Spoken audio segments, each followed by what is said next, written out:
Your own understanding, truth under Babylon's empiricism. What up? Well, today, Roe versus Wade. It's most popular. I had to chime in to add some perspective, or at least my perspective, on the whole entire subject. First and foremost, the reason why you have this case is because you need to, within the human condition, you have to have control. You have to have control over the primary force, the primary energetic aspect that governs the human condition, the foundation. So, masculinity, once again, it all goes back to the process.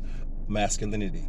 How do you continue to emasculate the solidarity of the human condition? Well, through the language that they created called Legalese, they get to handle you. They get to maneuver you in ways where the emasculation effect is felt throughout the whole entire populace, the whole entire species. So now, when the government here decides they want to create a quote unquote legal ramification for a natural bodily function, then obviously there is a level of control that is trying to be had here.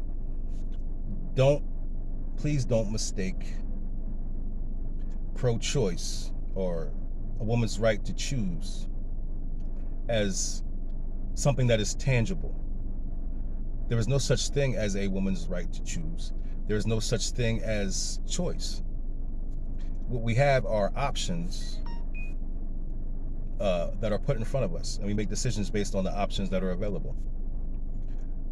So within this system, they use legislation, the language of legalese, to circumvent morality, to get around the human aspect when it comes to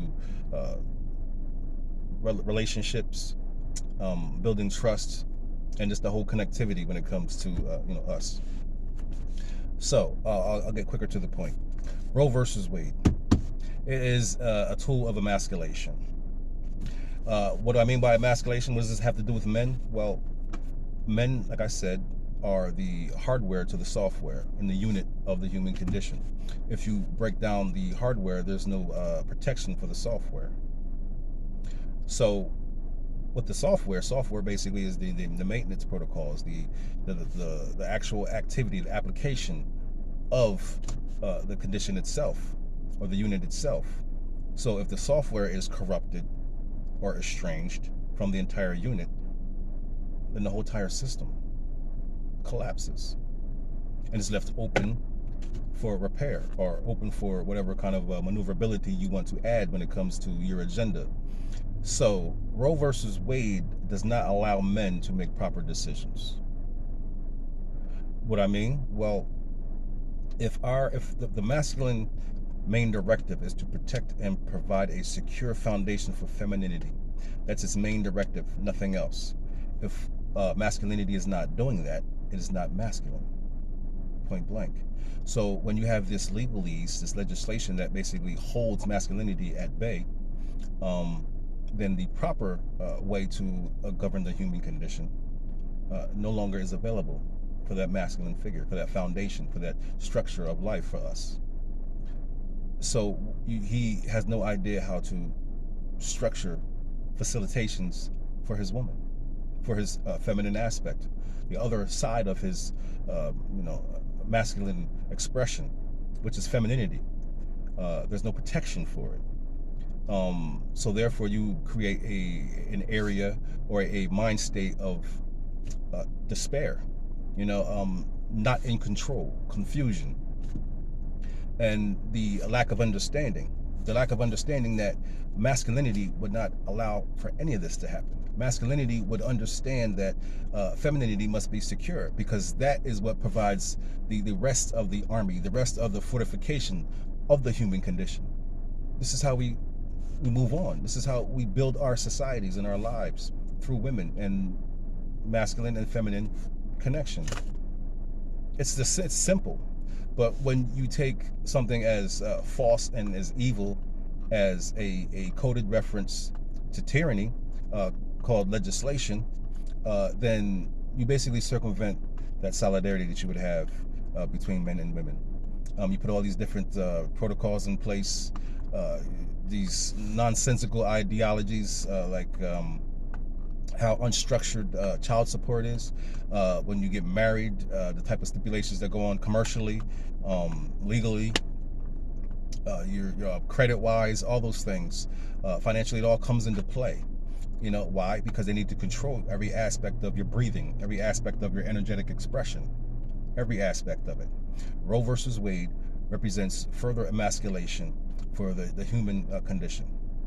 That's basically it in a nutshell. You can't fall for the lies of language. You can't cliche into your own perception, into your own character. These these it's a way to give you a way to consider non-consideration, not non-consideration, meaning you don't have to take on the responsibility that lies with being a man. No, you don't have to, build that structure to keep humanity strong, and free and sovereign. You don't have these things. You use these lies of language to convince you that what you're doing is right, and it's totally opposite. So, I do apologize if, I kind of got off on a little, off to the left, but I have to explain every aspect, of everything that I say. That way you can understand exactly where I'm coming from, because this is very, very, very important. Like, this is our lives here, and we have to make sure that we maintain this in the proper way. This is not a proper way. Any masculine figure would understand that the goal here is to take away the ability of men to produce anything. You take that away and you create things for them, to have to maneuver through or work with. And that just totally is against the masculine principles of this realm here. And I'm fed up. I'm really tired of talking, because these things should be obvious by now, but for some reason they elude you, and it's mind-boggling to me. But yes, Roe versus Wade has nothing to do with pro-choice, freedom of choice for women, or anything like that. Like I said, there is no choice. We make decisions based on the options that are in front of us. And if there was a world, obviously, that was fortified with masculinity, nothing that you see out here would be happening right now. Nothing that you see out here would be happening right now. It'd be totally opposite. Masculinity knows that the protection of femininity is first and foremost, and none of the programs, policies, or anything that we do here has anything to do with the protection of femininity. Point blank.